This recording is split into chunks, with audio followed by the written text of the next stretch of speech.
everyone. In the previous video we have seen the school associationism और इस video में हम साइकोलॉजी का एक और स्कूल करने वाले हैं जो कि स्ट्रक्चरलिज्म है। स्ट्रक्चरलिज्म एक साइकोलॉजिकल स्कूल है जिसके फाउंडर विल्हेल्म वुंट हैं। तो हमें स्कूल के अंदर जो भी मेन पॉइंट्स हैं, इस स्कूल के अंदर जो भी एक्सपेरिमेंटर्स थे या फिर जो भी साइकोलॉजिस्ट थे जो आए थे, जिन्होंने अपनी थियरीज दी थी, जिन्होंने अपने एक्सपेरिमेंट्स किए थे, हम वो सब देखेंगे। और इस स्कूल का मेन प्रिंसिपल क्या था, ये स्कूल कहता क्या था, इस स्कूल के कॉन्ट्रीब्यूशंस, इस स्कूल के क्रिटिसिज्म क्या थे, हम वो सब चीज इस वीडियो में आज पढ़ने वाले हैं। So first of all we will start with कि स्ट्रक्चरलिज्म स्कूल विल्हेल्म वुंट ने स्टार्ट किया था। ये काफी मेन होता है कि कौन सा स्कूल किसने स्टार्ट किया था। ठीक है, स्ट्रक्चरलिज्म स्कूल वो स्टार्टेड बाय विल्हेल्म वुंट। जैसा कि हमने ये ऑलरेडी एक वीडियो में पढ़ा हुआ है कि Wilhelm Wundt is known as the father of experimental psychology, क्योंकि इन्होंने एक्सपेरिमेंटल लैबोरेटरी खोली थी इन लिप्जिग 1879 के अंदर। तो जो विल्हेल्म वुंट थे, तो अब ये क्या कहते थे कि स्ट्रक्चरलिस्ट्स और विल्हेल्म वुंट ये कहते थे कि psychology is the study of mind. हम साइकोलॉजी में किसको पढ़ते हैं? माइंड को पढ़ते हैं। ये हमने पहले भी जब डेफिनेशन ऑफ साइकोलॉजी पढ़ी थी तो हमने देखा था कि स्टडी ऑफ माइंड कौन कहता था, और study of consciousness according to functionalists होता था, study of behaviour according to behaviourists होता था। तो ऐसे ही according to structuralists and according to Wilhelm Wundt psychology क्या है? स्टडी ऑफ माइंड, यानी कि माइंड को पढ़ना। हमें कोई ऐसा मेथड नहीं पड़ता जिससे हम किसी के माइंड के अंदर झांक के पढ़ सके। तो उस टाइम पे क्या मेथड था? वो इंट्रोस्पेक्शन मेथड था। ठीक है, जो मेथड क्या कहता था कि एक इंसान अपना सेल्फ एनालिसिस करता है जिसको इंट्रोस्पेक्शन बोला जाता है, और फिर उसके बाद वो उस सेल्फ एनालिसिस करके बताता है कि उसके माइंड में चल क्या रहा है। ठीक है, जैसे अगर कोई साइकोलॉजिस्ट के पास जाता है, उसको कोई परेशानी, उसको कोई प्रॉब्लम होती है किसी इंसान को, अब साइकोलॉजिस्ट तो उसके अंदर माइंड को झांक नहीं सकता ना कि उसके दिमाग में क्या चल रहा है, वो क्या सोच रहा है, ये तो पॉसिबल ही नहीं है। तो वो उसको बोलता है कि तुम अपना इंट्रोस्पेक्शन करो, यानी कि तुम सेल्फ एनालिसिस करो। ठीक है, तुम खुद से अपने अंदर झांक के मुझे बताओ, ये एनालिसिस करके बताओ कि तुम्हारे मन के अंदर क्या चल रहा है। क्या तुम किसी प्रेजेंट की बात को लेके परेशान हो, या फ्यूचर की बात को लेके परेशान हो, या फिर तुम्हारे साथ पास्ट में कोई ऐसा इंसिडेंट या इवेंट हुआ हो जिससे वजह से तुम परेशान हो। तो what ever it can be. Introspection method मैंने अच्छे से एक वीडियो में एक्सप्लेन किया हुआ है, so you can go and check that. तो अब हम इस वीडियो में ये देखने वाले हैं कि स्ट्रक्चरलिस्ट जो थे वो किस चीज के ऊपर फोकस करते थे। जो स्ट्रक्चरलिस्ट थे वो ज्यादातर फोकस करते थे किसी भी चीज के स्ट्रक्चर के ऊपर। ये काफी इंपॉर्टेंट चीज है कि स्ट्रक्चरलिस्ट का मेन प्रिंसिपल यही था कि वो किसी चीज के स्ट्रक्चर को पढ़ने में ज्यादा इंपॉर्टेंस देते थे, ना कि किसी चीज की प्रोसेस और उसके फंक्शनिंग को पढ़ने के लिए। जैसे मैं एक एग्जांपल दूं, सपोज ये एक पेन है। अब इस पेन का फंक्शन क्या है, वो उस चीज को पढ़ने में कोई भी इंपॉर्टेंस नहीं देते थे, बल्कि वो ये जानना चाहते थे कि ये पेन बना किस चीज का है, ये बना कैसे है, ये इसके स्ट्रक्चर, इसके कंटेंट क्या है, ना कि ये कि फंक्शनिंग क्या है, उसका फंक्शन या उसका प्रोसेस क्या है। ठीक है, फिर उसके बाद जो स्ट्रक्चरिस्ट है, they stated that mind is made up of, कि जो हमारा माइंड होता है उसका स्ट्रक्चर क्या है, कि उसमें सेंसेशन होती है। ठीक है, यानी कि कोई भी हम परसेप्शन करते हैं स्टिमुलस का, रिसेप्शन करते हैं तो हमें हमारी सेंसेस को पता चलता है, फिर एफेक्शन होता है, और फिर हमारी इमेजेस बनती है। ठीक है, so their interaction forms mind. तो जो स्ट्रक्चरलिस्ट थे वो क्या कह रहे हैं? वो कह रहे हैं कि हमारा किसी भी चीज को ज्यादा पढ़ने का क्या है, स्ट्रक्चर को पढ़ने का हमें ज्यादा इंपॉर्टेंस देनी है। और वो अगर बोल रहे हैं कि psychology is the study of mind, तो माइंड के स्ट्रक्चर को पढ़ रहे हैं। और क्या कह रहे हैं कि mind is made up of sensation, affection and images. ठीक है, अब क्या हुआ कि इनका जो मेथड था इंट्रोस्पेक्शन का, वो काफी क्रिटिसाइज हुआ। हम जानते हैं कि इंट्रोस्पेक्शन मेथड क्यों क्रिटिसाइज हुआ, ये हमने पहले भी पढ़ा है। क्यों? क्योंकि इंट्रोस्पेक्शन मेथड एनिमल्स, एबनॉर्मल्स और छोटे बच्चों के ऊपर अप्लाई नहीं करता। अगर मैं किसी छोटे से बच्चे को पूछूं कि तुम्हारे दिमाग में क्या चल रहा है, तो क्या वो मुझे बता पाएगा? Same with animals and same with the abnormals की बात करें। ठीक है, क्योंकि वो बता ही नहीं सकते उनके माइंड में क्या चल रहा है। ठीक है, फिर उसके बाद इसको इसलिए भी क्रिटिसाइज किया गया कि इंट्रोस्पेक्शन में सिर्फ कॉन्शियसनेस लेवल को ही हम बता सकते हैं। जैसे मेरे दिमाग में जो चल रहा होगा मैं वही तो बता सकूंगी, ठीक है, मैं और तो कुछ नहीं बताऊंगी ना, जो मेरे अनकॉन्शियस में होगा। कॉन्शियस और अनकॉन्शियस दो चीजें होती हैं।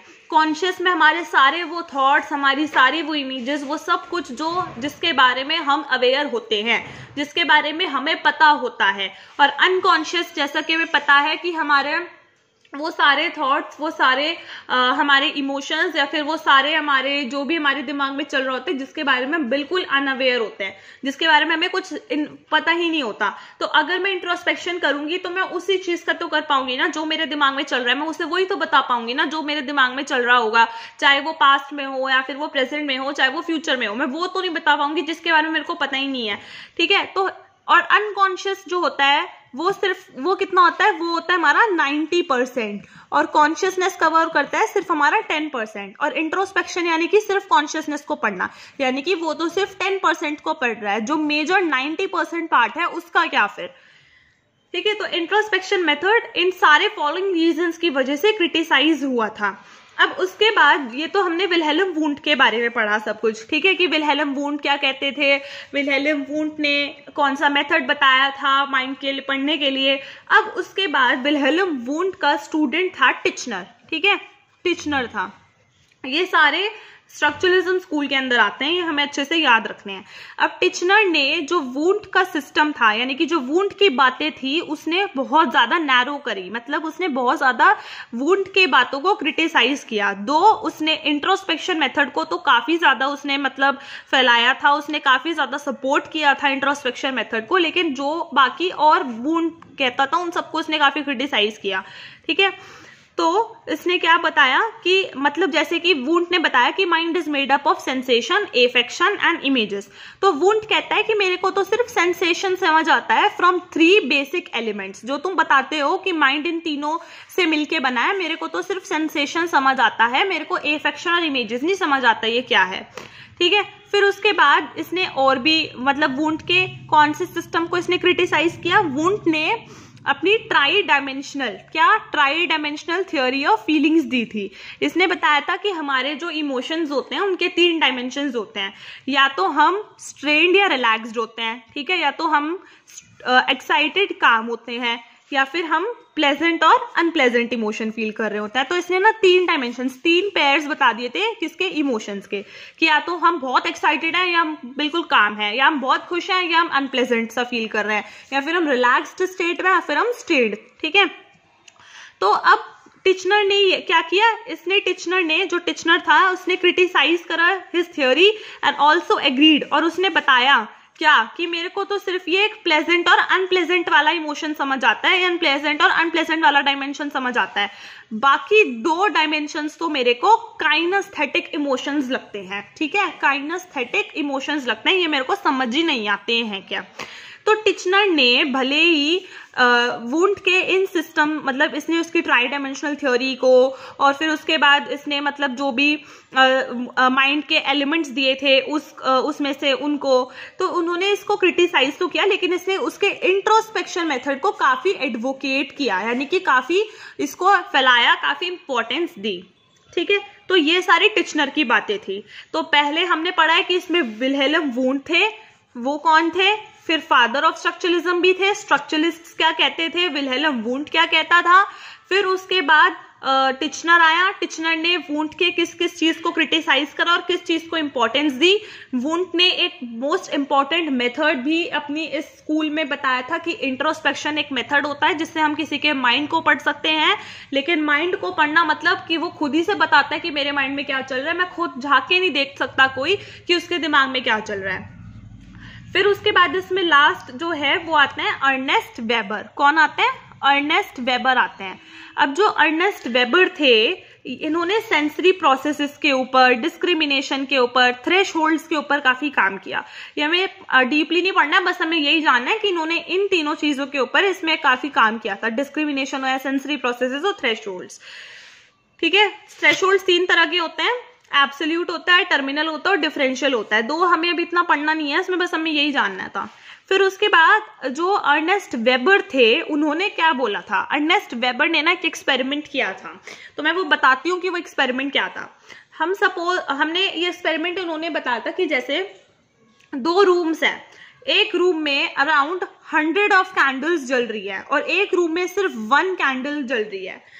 तो अगर मैं जिस रूम में 100 ऑफ कैंडल्स जल रही है, अगर मैं उस रूम में एक और कैंडल जला दूंगी और जिसमें एक ही कैंडल जल रही है उसमें सिर्फ एक और कैंडल जला दूंगी, तो रोशनी किस रूम में बढ़ेगी?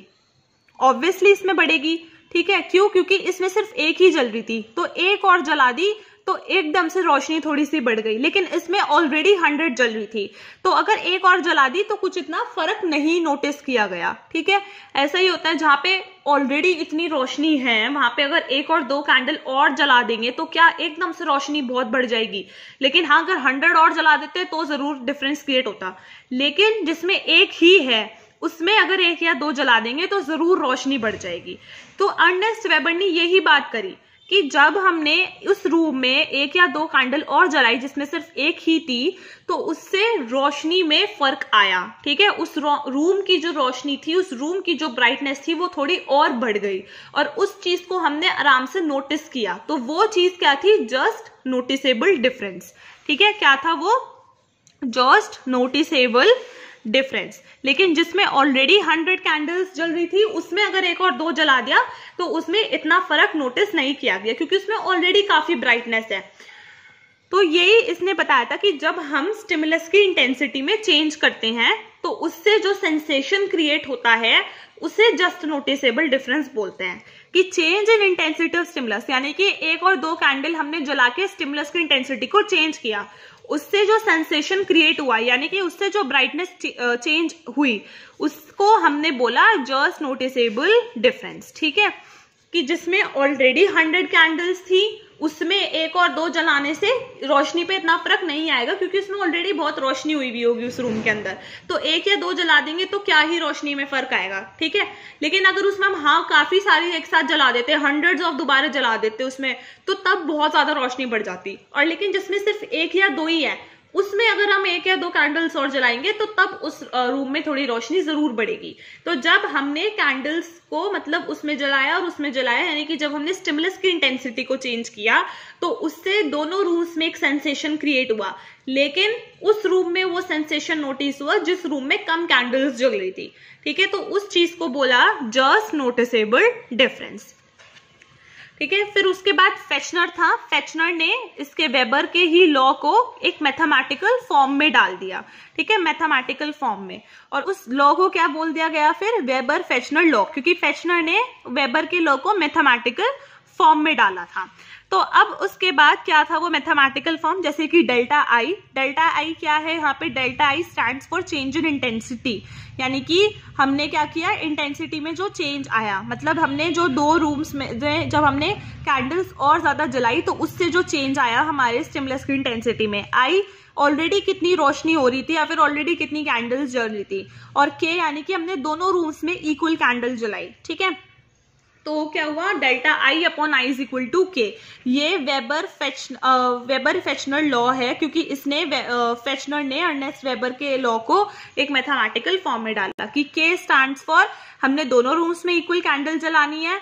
फिर उसके बाद डेल्टा आई स्टैंड्स फॉर कि हमने जब और कैंडल जलाई तो उससे कितना ज्यादा चेंज आया दोनों रूम्स में, ठीक है।